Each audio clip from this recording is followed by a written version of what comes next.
Welcome back to the Doctors Teach podcast. Today we're showing love to one of the most underrated superheroes in the remediation world, the program coordinator. If you're a coordinator, let me just say this now, you are the unsung hero of every faculty-led remediation effort. And if you're a faculty member who thinks, oh, I didn't know they had a role in remediation, well, pull up a chair because you're going to find out just how essential they are.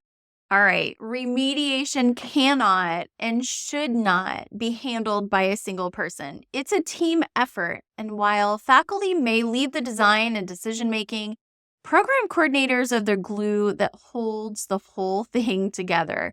They track the timelines, they organize all the meetings, they make sure the documentation is consistent, and they're often the first to catch when something's off.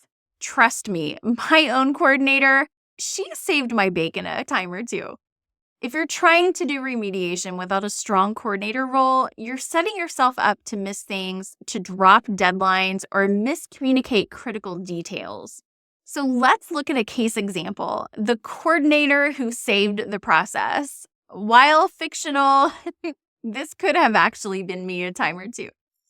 All right, so let me give you a real example. Names and programs changed, of course, to protect the innocent. A resident was midway through a 12-week remediation plan. The CCC had asked for updated evaluations to review at the end of week 8. The supervising faculty, busy. The CCC, focused on the next round of milestone preparation.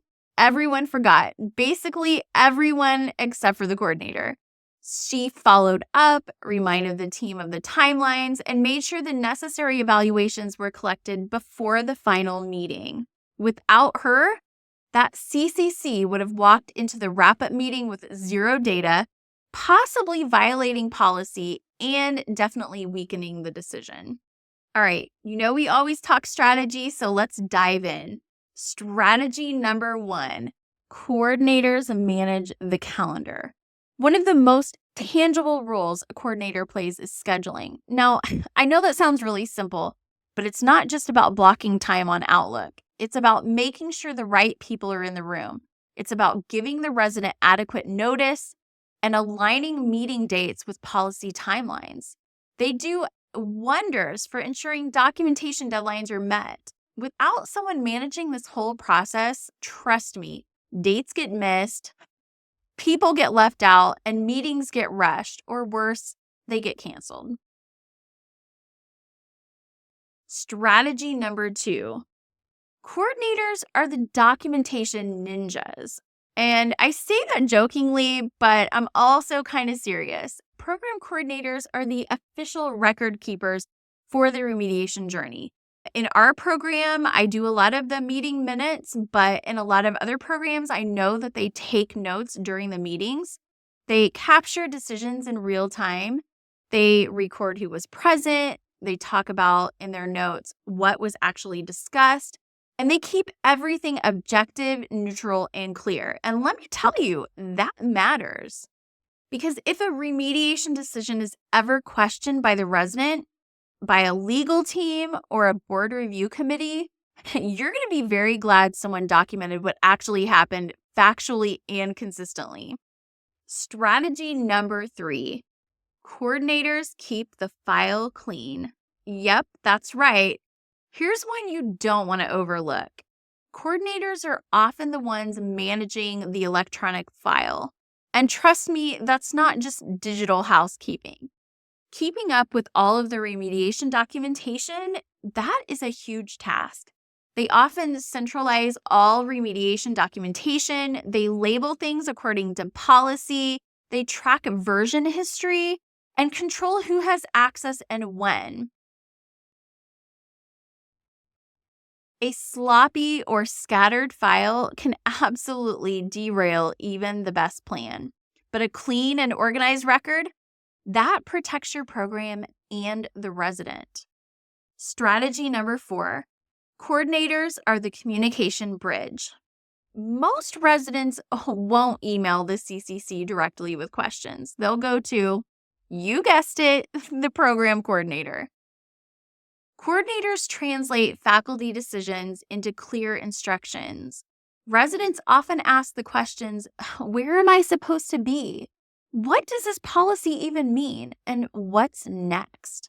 They also keep communication aligned between your program and GME, especially if remediation steps need reporting or a committee review. They're absolutely the bridge, and they keep every single person grounded. They keep the entire team grounded.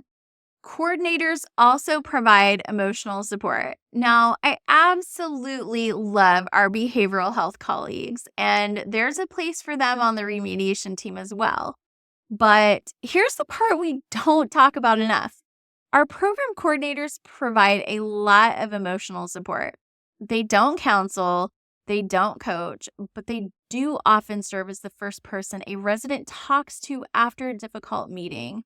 Sometimes they offer a tissue, sometimes they quietly reassure, and sometimes they just sit with the resident and say, "You're going to get through this." That support can mean everything, especially in those first few shaky days. Now, I've seen this in my own program as well. A resident will literally bypass my office, the behaviorist office, the program director's office, and every office in between to go straight to the coordinator and ask a question that they could have just stopped in my office and asked. But that's really the role that the coordinator can play most days. All right, here's our recap. The program coordinator, they manage logistics, they track the timelines, they document everything, they communicate with literally everyone, and quietly hold the entire system together. If remediation is a house, faculty might design the framework, but the coordinator makes sure the lights are on, that all the paperwork is filed, and the roof doesn't cave in. They are the backbone of every single remediation team. So, final thoughts. We know that our coordinators are essential. And faculty, support your coordinator. Bring them into the remediation conversations and have them get involved in every remediation team, because their input and also the support they provide is life-changing in terms of remediation documenting and remediation planning. Bottom line, the point I want to get across is that your program coordinator is not just admin. They're essential to the remediation process, period. So if you're faculty, include them early, respect their expertise, and thank them often. And if you are a program coordinator, please know you matter. You're doing important work, even when it's quiet or messy or exhausting. All right, next up on Doctors Teach, we're flipping the script and talking about you, faculty. How do you prevent burnout when a remediation plan stretches on and on and on? Trust me, you don't want to miss it. If this episode made you want to hug your program coordinator, maybe also share it with your CCC or leadership team. Let's give credit where credit's due and build a stronger team while we're at it. As always, thank you so much for supporting my podcast. If you're watching on YouTube and want tools to organize your remediation process and support your entire team, download the free intro lesson of the Elevate Remediation Fast Track course.